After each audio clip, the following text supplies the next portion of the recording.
sulit akan antum awali. Ya Allah, apa engkau nggak sayang dengan saya? Saya perlu usaha apa lagi? Kenapa belum diberikan juga?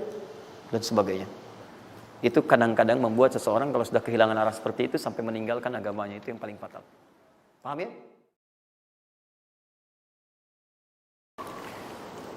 Quran surah ke-14 ayat 7. Nah, tadi Quran surah ke-9 ayat 100 berapa tadi? 3. Quran surah 9 ayat berapa tadi? 60. Yang bonusnya jangan lupa masih di dalam kotak. Quran surah kedua ayat 261 sampai pinter. Ya, alhamdulillah. Kotak wajib dihafal.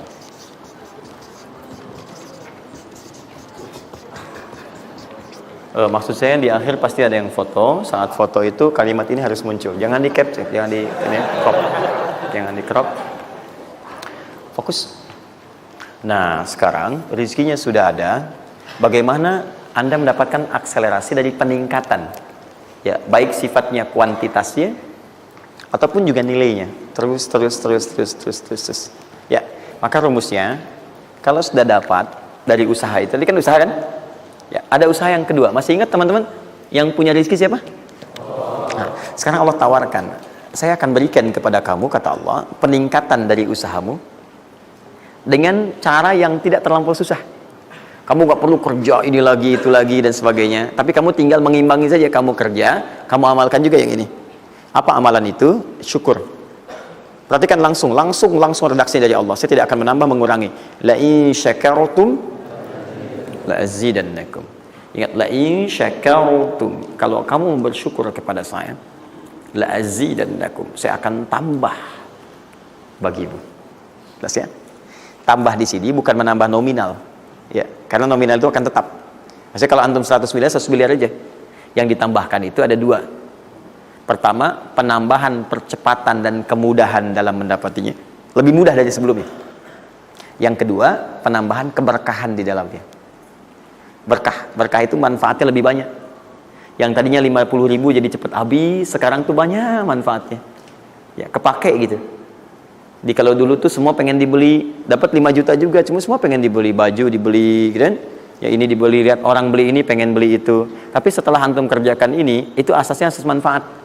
Kepake nggak? Manfaat nggak? Kalau manfaat itu saya dapatkan, kalau tidak mungkin hak orang lain yang Allah titipkan lewat saya. Jelas ya? Nah, sekarang lihat. Bagaimana cara bersyukur itu? Cara bersyukur itu ada dua. Ya, saya percepat dan di sini kita berakhir. Saya cuma tinggal punya waktu 2 menit lagi, maka saya percepat kalimat saya. 1. Cara bersyukur itu 1, keluarkan dari harta itu bagian zakatnya kalau sudah memenuhi unsur zakatnya. Keluarkan dari bagian harta yang didapatkan. Kalau antum bekerja dapat gaji, dapat macam-macam, masuk nisabnya, muncul haulnya, kaidah pertama keluarkan. Dah. Keluarkan. Tidak usah mikir, nggak usah macam-macam. Dah, 2,5% keluarkan. Itu 2,5% itu paling minimal. Kalau mau 5% keluarkan. Ingat rumusnya, kenapa disebut zakat? Di antara makna zakat itu adalah annama, sesuatu yang berkembang, nambah. Ya.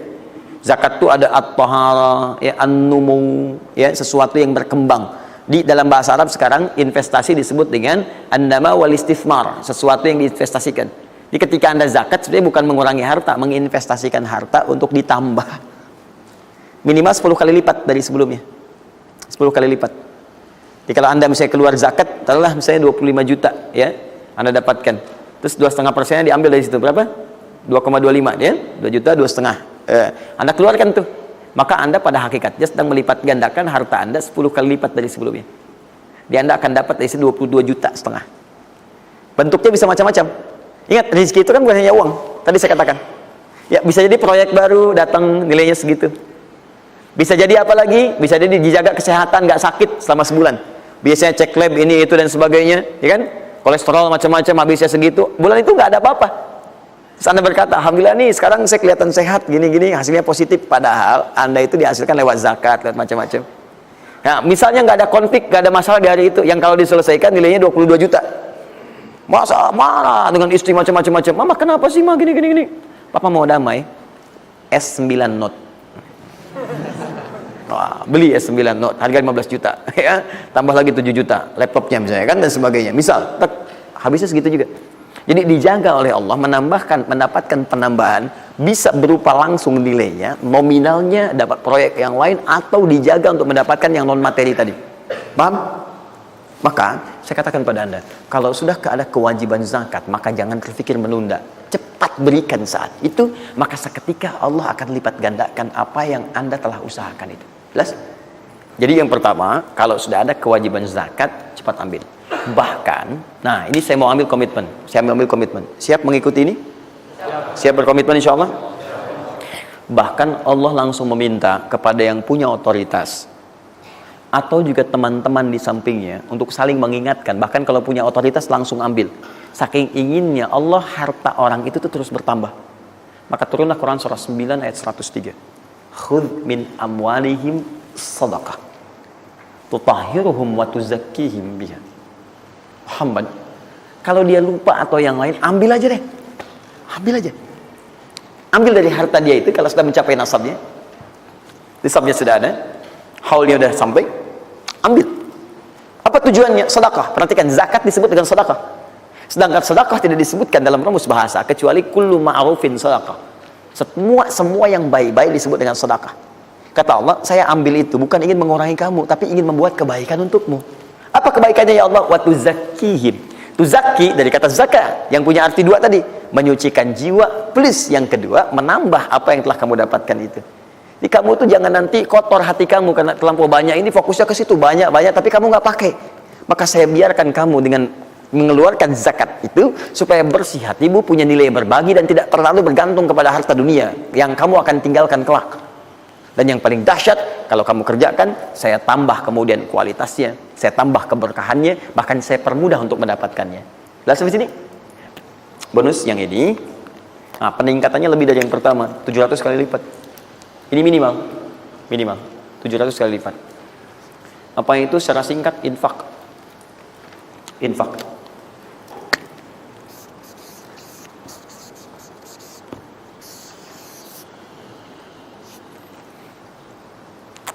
Sudah? Afalul ladzina yunfiquna amwalahum fi sabilillahi kamathali habba ambatat sab'a sanabil fi kulli sunbulatin mi'atu habba wallahu yudha'ifu liman yasha wallahu wasi'un 'alim. Sampai ke ayat 263 sampai ke qaulun ma'ruf, ya, dan seterusnya. Lihat sini. Allah tawarkan satu amalan yang dengan ini bisa melipat gandakan sampai 700 kali. Ya, ada yang sifatnya pahala, ada yang lain-lain dan sebagainya. Ya, sederhana. Kalau Anda mau infak, mathalul ladzina yunfiquna amwalahum fi sabilillah. Baik, kalau Anda mau infak, yang infak itu bukan infak biasa, tapi infak digunakan untuk fi sabilillah. Fi sabilillah. Ini bukan zakatnya. Kalau zakat jelas sifatnya kewajiban. Zakat itu nggak bisa nawar, harus keluar. Tapi infak tidak. Infak itu dibagi dua, ada yang wajib, ada yang sunnah. Infak di sini bicara yang sunnah. Ya, infak wajib itu infak dari suami kepada istri dan keluarga. Infak, ya, itu infak. Singkatannya nafkah. Nafkah itu infak. Dari mana dalilnya Ustaz? Quran surah keempat ayat 34. Ar-rijalu qawwamuna 'alan nisa bima faddalallahu ba'dahum 'ala ba'din wa bima anfaqu min amwalihim. Ya, suami punya kelebihan dibanding perempuan, diberikan kekuatan oleh Allah untuk berusaha mencari nafkah. Nafkah itu bahasa Qurannya infak. Di antum itu memberi infak pada keluarga wajib. Wajib. Ya, enggak apa-apa ibu berdoa minta yang banyak, Bu. Minta. Suami dimudahkan, itu janji Allah kok. Jangan minta sedikit, Bu, minta yang banyak. Minta yang banyak. Karena antum, teman-teman, mencari 1 juta. Tapi ibu menjadikan 1 juta itu cukup untuk sebulan. Itu nggak mudah. Ya, maka berpartner di situ. Ya, suami keluar atau ibu yang berbisnis sekarang dan sebagainya bermohon kepada Allah minta kebaikan. Ya, tapi spesial untuk kepala keluarga, ketika dia mencari nafkah itu Allah berikan nafkah untuk satu keluarganya. Ya, kalau ibu yang punya hobi bisnis dan bukan pencari nafkah, itu yang diberikan cuma rezeki ibu aja di situ. Ya, sepanjang dia bukan pencari nafkah. Tapi kalau pencari nafkah, itu semua rezeki keluarga diberikan di situ. Nah, saya tuliskan dulu supaya fokus ya. Infak ini, kalau Anda mau keluarkan di jalan Allah, maka ada 5 golongan yang utama. 5 golongan. 5 golongan itu, ini masuk ke dalam kotak tadi yang wajib dihafalkan. Tambahan. Quran surah kedua, ayat 215. Cepat, waktu saya tinggal 5 menit. Kalau Anda terlampau lambat, saya tidak akan bisa menyampaikan rumus cepat menghafalkan apa yang telah saya wajibkan. Ya, jadi fokus baik-baik. 5 golongan ini Anda nanti lihat Quran surah kedua ayat 215. Yas'alunaka madza yunfiqun qul ma anfaqtum min khair. Kalau mau infak, ya, rumus pertama Anda mesti keluarkan yang terbaik. Yang terbaik, ingat, yang terbaik. Kalau uang sifatnya cari, jangan yang sudah kucel, nggak enak dilihat dan sebagainya. Cari yang paling bagus, yang ini itu yang diberikan. Ya, kalau makanan seimbang. Kalau Anda beli sama-sama anget, jangan yang satu udah dingin, satu ini berikan pada orang, tidak. Kalau pakaian masih layak, bagus, ini berikan. Lihat baik-baik, pada siapa itu disampaikan 5 golongan. 1 lil walidain, orang tua. Orang tua itu cepat sekali. Anda nggak usah tunggu orang tua nelpon Anda, karena sifat orang tua nggak akan minta. Cuman kadang nanya kabar, apa kabar, gitu kan? Nah, cuma Anda harus paham kondisi seperti itu. Sama seperti Anda, mama tahu makannya nak ya, lapar ya. Waktu kecil kan begitu. Anda pun mesti bisa baca sinyal orang tua. Kalau udah telepon, nanya kabar tuh, nggak usah ditunggu. Begitu Anda ada kelebihan, langsung berikan. Paham ya? Bahkan jadi wasilah nanti lain waktu kalau sudah waktu luas saya berikan gambaran. Bahkan saat susah pun, saat macam-macam pun, itu ada rumus nanti berikan infak pada orang tua. Maka ketika orang tua mengatakan, ya Allah berkahi anak saya, mudah ya, itu langsung mengguncang arsy. Nanti saya tunjukkan hadis-hadis sahih dalam kajian spesifik nanti ketika kita masuk ke dalam babnya. Di riwayat Al-Bukhari dalam kitabnya Al-Adabul Mufrad. Bagaimana perannya orang tua begitu penting bagi keberkahan dan pencarian usaha kita. Ya. Kemudian wal aqrabin, kerabat terdekat. Kerabat terdekat itu sifatnya ada 2. Bisa kekeluargaan, ya, keluargaan, anak paman, bibi, ya, ponakan, macam-macam dan sebagainya. Ya, kemudian bisa juga tetangga kita nih, yang samping-samping, akrobin, yang paling dekat dengan kita. Mereka itu sangat menentukan. Kalau antum nggak perhatikan, berbahaya juga bagi kehidupan antum.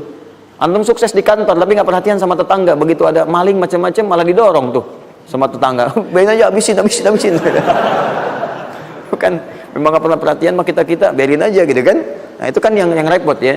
Wal yatama, anak yatim 3. Yatim itu cepat sekali, tapi jangan berlebihan ya. Nanti saya tutup lah. Yatim wal masakin, orang miskin. Wabnis sabil, orang yang kesulitan di jalan. Ya, orang yang kesulitan di jalan. Anak siapapun dia, sepanjang dia sedang kesulitan, sifat orang kesulitan itu kalau dibantu, maka suara dia itu akan langsung memberikan jawaban kepada Anda. Jelas ya? Baik, tahan sini, tahan. Fokus teman-teman. Termasuk Ibnu Sabil di situ nanti, itu ada yang diartikan dengan orang-orang yang semacam belajar. Ya, kalau di luar itu banyak yang kayak ngasih beasiswa ke orang yang belajar, yang sebagainya. Ada yang pengajar, ada yang macam-macam. Itu cepat juga itu. Nah, mempraktikkan kelima itu pakai rumus yang ini yang tadi, yang 261, 263. Lihat ya, lakukan karena Allah, bukan karena yang lain. Paham ya? Dan melakukan karena Allah itu diarahkan untuk mendekatkan diri kepada Allah. Lihat cara infaknya. Misal, antum ingin ngasih misalnya kan? Nih, saya mau ngasih pakaian yang Allah sukai. Kasih baju koko, kasih sarung, ya kan? Misal kalau dia mau sekolah, kasih perlengkapan sekolah, berikan mushaf, berikan mukena, berikan macam-macam ya, untuk misalnya biaya sekolahnya. Kalau bisa bergantung pada antum, sekolahkan ke tempat yang Allah sukai dan sebagainya. Itu cepat sekali investasinya, dan pahalanya nggak akan berkurang, ngalir terus. Jadi kalau dia baca Quran untuk dapat pahala dan seterusnya. Dan itu sampaikan dengan cara yang bijak. Kalau sudah ngasih, saran saya lupakan, jangan diungkit-ungkit, lupakan. Makanya bahasa Qurannya qaulun ma'rufun wa maghfiratun khairum min shadaqatin yatba'uha adza. Kata-kata yang baik ya, dan maghfirah, permohonan ampun, maaf ya. Kalau nggak bisa ngasih, minta maaf, langsung kemudian lupakan, jangan diungkit-ungkit, jangan macam-macam, supaya tidak hilang pahalanya. Begitu sudah itu dilakukan, itu lebih bagus. Bahkan saat antum nggak punya pun, berkata baik lebih bagus daripada ngasih tapi seringkali diungkit-ungkit atau dengan kalimat yang tidak menyenangkan. Dikasih gitu kan, aduh mas terima kasih ya sudah dibantu gini-gini. Nggak apa-apa, itu kan rezeki cuma titipan dari Allah, hak ibu juga, hak kita bersama. Ibu kan miskin misalnya. Itu paling gak enak ya. Dah cukup, saya tutup. Ini yang saya mohon maaf ya, mungkin teman-teman yang lain punya kebiasaan. Saya tuh kalau ada ulama atau yang lain baik, saya contohkan dari sana. Tapi kalau nggak ada, atau ada pengalaman kita yang baik yang kira-kira tidak menghadirkan perasaan yang berlebihan, saya bagi, mungkin antum bisa ikuti. Nah, saya coba membiasakan yang orang-orang dulu biasakan, guru-guru saya biasakan, dan itu pengaruhnya sangat dahsyat. Kalau antum mau lebih cepat lagi, biasakan begini. menerima pendapatan dari manapun, walaupun bukan gaji atau apapun, cobalah antum keluarkan dari situ, niatkan sebagai sedekah. Saya ulang ya, menerima berapa peser pun dari manapun pendapatan, coba antum keluarkan sebagai sedekah. Misal 2,5%, 5%, keluarkan aja, bagi siapa. Demi Allah saya katakan, begitu antum kerjakan itu karena Allah, maka Allah akan merawat Anda dan menjadikan dunia kecil bagi Anda. Apapun yang Anda butuhkan ada dan kecil sekali. Dan Anda sudah nggak melihat, nggak ada nilainya tuh dunia itu. Ya, jadikan kebiasaan itu.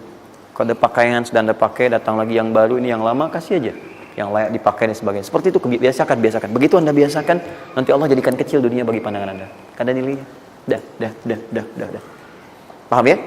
Itu kalau antum mau ikuti silahkan, atau kalau mau bertahan di yang pokok silahkan. Saya sudah katakan, saya tidak akan menambah waktu lagi karena sudah jam 10, pas 12 menit dari apa yang saya minta. Dan saya tutup dengan kalimat, kalau ingin dimudahkan menghafal ayat-ayat yang disampaikan, maka caranya cuma dua. Satu, yakinkan antum bisa menghafalkannya. Yakin, jangan ragu. Bisa. Yang kedua, anggap mudah. Pokoknya kalau sedang ada merasa susah, mudah. Bisa insya Allah. Ya, siap? Ya, mudah atau susah? Yakin? Berapa ayat tadi? Sedikit. Itu banyak tuh jadi susah. Saya ulang, jangan pulang. Mudah atau susah? Mudah atau susah? Yakin? Berapa ayat? Luar biasa. Alhamdulillah. Baik teman-teman, saya kira cukup hari ini. Ini kita pembuka. Jangan khawatir, sekali lagi Anda yang tertinggal sudah saya siapkan. Ini ada 3 lembar. Insya Allah jadi panduan kita, bahkan jadi buku insya Allah. Ya. Kapan diberikan ini? Luar biasa. Baik ya. Subhanakallahumma bihamdika asyhadu an la ilaha illa anta astaghfiruka wa atubu ilaik.